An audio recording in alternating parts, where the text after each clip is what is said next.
नमस्कार दोस्तों, मेरा नाम है गोपाल और स्वागत है आपका रोमन फॉक्स चैनल में।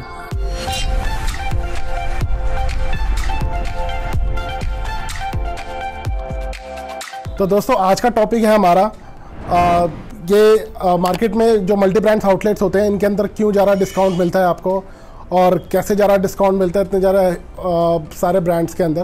तो उसके ऊपर आज हम थोड़ा सा डिस्कस करेंगे।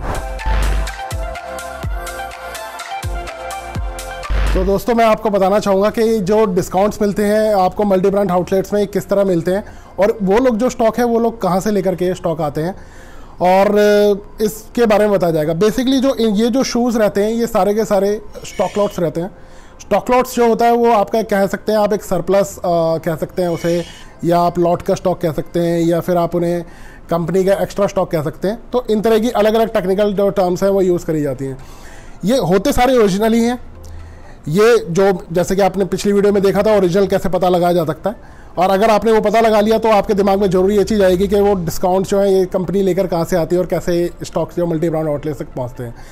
ये बेसिकली जो सबसे पहले आप अगर कोई भी एक ब्रांड या कोई भी एक शू लें तो मैं उसका आपको एग्जांपल देकर के बताना चाहूँगा। जैसे कि ये शू है, आप एक नाइकी का जैसे कि शू लेकर के चलते हैं तो ये जैसे नाइकी है, ये सबसे पहले जो होता है जो मैन्युफैक्चर होता है। तो ये मैन्युफैक्चर जैसे कि मैंने पहली वीडियो में बताया था, मैन्युफैक्चर कहीं से भी हो सकते हैं, चाइना से, वियतनाम से, मलेशिया से, इंडोनेशिया से, इंडिया से, कहीं से भी जो है ये मैन्युफैक्चर हो सकते हैं। उसके बाद जो है कंपनी में आफ्टर चेकिंग, मतलब जो सारे के सारे इनको चेक करके स्टॉक को बिल्कुल फ्रेश जो उसमें ये स्टॉक को जो है कंपनी भेजा जाता है। कंपनी के वेयर हाउस जो इंडिया में ज़्यादातर जो वेयर हाउसेज आपको मिलेंगे वो बेंगलुरु में मिलेंगे और गुड़गांव में मिलेंगे, इनके जो मैक्सिमम जो वेयर हाउसेज हैं। तो वहाँ से फिर ये जो है डिस्ट्रीब्यूट होते हैं आपका जो शोरूम्स पे। तो जो शोरूम्स हैं ये ऑल ओवर इंडिया जितने भी शोरूम्स हैं इनके जो ऑथराइज शोरूम्स हैं, जो ब्रांड के खुद के शोरूम्स भी होते हैं, साथ ही ब्रांड फ्रेंचाइजी भी देता है। तो फ्रेंचाइजी शोरूम्स और साथ ही उनके ब्रांड के खुद के शोरूम्स में डिस्ट्रीब्यूट होता है। साथ ही इनके छोटे छोटे हर टाउन्स के और हर स्टेट्स के डिस्ट्रीब्यूटर्स होते हैं, वहाँ तक जाता है स्टॉक। फिर उनसे जो है ये आगे डिस्ट्रीब्यूट होता है छोटे छोटे स्मॉल वेंडर्स को भी। फिर उसके बाद दोस्तों ये जो स्टॉक है, अब आप सोचेंगे कि ये सारा का सारा स्टॉक जो इनके पास, मान लीजिए 1 लाख जूते आए कंपनी के पास और 1 लाख जूते उन्होंने आगे डिस्ट्रीब्यूट कर दिए। फिर आप ये सोचेंगे कि 1 लाख जूते सारे डिस्ट्रीब्यूट कर दिए तो ये स्टॉक तो ख़त्म हो गया, अभी आएगा कैसे। अब दोस्तों क्या होता है कि आप देखेंगे हमारे देश जो है काफ़ी बड़ा है और अलग अलग स्टेट्स में अलग अलग तरीके के आपको लोग वहाँ पर मिलेंगे, जो कि जिनकी अलग अलग लोगों की अलग अलग पसंद रहती है। तो कुछ जो स्टेट्स हैं उसके अंदर स्पोर्ट्स शूज़ लोगों को पसंद है, कुछ स्टेट्स हैं जहाँ पर आपको स्नीकर्स वाले लोग ज़्यादा पसंद मिलेंगे, कैनवस शूज़ ज़्यादा पसंद करते हैं, कुछ स्टेट्स हैं जहाँ फॉर्मल्स ज़्यादा पहनते हैं लोग। तो ऐसे अलग अलग स्टेट्स होते हैं। लेकिन एक ब्रांड है उसको अपने शोरूम्स में हर चीज़, हर एक वैरायटी बना कर रखनी पड़ती है।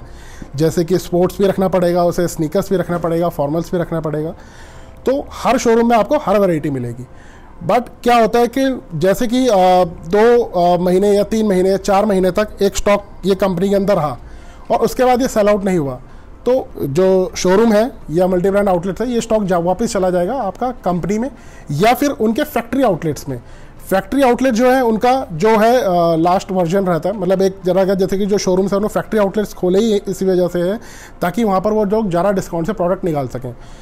फिर वो दोस्तों वहाँ पर भी नहीं बिकता है तो कंपनी के अंदर क्या रहता है कि जो उनके वेयर हाउसेज रहते हैं वहाँ पर काफ़ी एक ह्यूज उसमें काफ़ी स्टॉक उनके पास जो है इकट्ठा हो जाता है, जमा हो जाता है। फिर वो जो है एक ऑक्शन देते हैं। ऑक्शन देने के बाद वो जो स्टॉक है वो ऑक्शन में मतलब निकालते हैं वो लोग। तो ऑक्शन पे आपके पास उसमें वहाँ पर 50,000 पेयर, 60,000 पेयर्स, 1 लाख पेयर्स ऐसे उनके पास जमा हो जाते हैं। फिर वो स्टॉक जो है वो एक जो नॉर्मल जो वेंडर्स होते हैं, जो उनके जो रजिस्टर्ड वेंडर्स हैं, ऑथराइज्ड वेंडर्स हैं, वो लोग जा कर के वहाँ से परचेज कर लेते हैं। तो वो जो है वो इतने ज़्यादा ह्यूज डिस्काउंट्स पर ख़रीदते हैं, जैसे कि आप मान लीजिए सपोज 70% पे ख़रीदते हैं, 65% पे ख़रीदते हैं, कुछ 80% पे, जिस तरह से ऑक्शन पे आता है। ये ज़रूरी नहीं है कि एक फिक्स्ड प्राइस हमेशा नहीं रहता, वो ऑक्शन टू ऑक्शन डिपेंड करता है। कई बार स्टॉक महंगा भी आता है, कई बार स्टॉक सस्ता भी आता है। तो वो जो स्टॉक है वो स्टॉक वहाँ से ख़रीद लेते हैं और उन्हें आगे फिर स्मॉल जो छोटी मार्केट से उनमें सप्लाई किया जाता है, मल्टी ब्रांड्स आउटलेट्स में दिया जाता है। साथ ही जो छोटे छोटे वेंडर्स हैं हर जगह के उनको दिया जाता है, छोटे छोटे जो रिटेलर्स हैं उनको दिया जाता है। तो अलग अलग शोरूम, मल्टी शोरूम हर जगह दिया जाता है वो। तो उसके बाद ये तब आपके पास पहुंचता है। तो इसका जो प्राइस है वो approx minimum to minimum 50% 60% discount पर आता ही आता है। हालांकि जो प्राइस में आपको कई बार शू पड़ जाता है वो ब्रांड को भी कॉस्टिंग नहीं पड़ी होती। तो ब्रांड को भी कई बार क्या होता है कि जैसे आप कॉस्टिंग अगर मान लीजिए सपोज आपको अगर एक शू आपको 3000 या 2500 का पड़ रहा है, तो कई बार ब्रांड का जो कॉस्टिंग होती है उसकी वो मोर देन 3000 या 4000 तक पड़ी होती है, या उससे भी शायद ज़्यादा। तो आपको कई बार जो मैन्युफैक्चरिंग कॉस्ट है उससे भी शू सस्ता पड़ता है। तो ये पूरा प्रोसीजर रहता है, इसीलिए आपको शू जो है ज़्यादातर सस्ता आपको मिलते हैं। और ओरिजिनल आपको कैसे पता लगाना है वो आपको पहली वीडियो में पता ही लगी गया होगा कि ओरिजिनल का आप कैसे पता लगा सकते हैं। साथ ही आपको बस दूसरी चीज़ ये है कि ये स्टॉक लॉट्स के प्रोडक्ट्स ये तभी सस्ते मिलते हैं आपको मार्केट में। तो दोस्तों आज मैंने आपको बताया कि जो शूज़ है वो आपको होलसेल प्राइसेस पर और क्यों सस्ते मिलते हैं, इतने ज़्यादा डिस्काउंट्स है मल्टी ब्रांड आउटलेट्स में, वो लोग कहाँ से लेकर के आते हैं और कैसे ये तो मार्केट में इतने सस्ते आपको डिस्काउंट से मिलते हैं।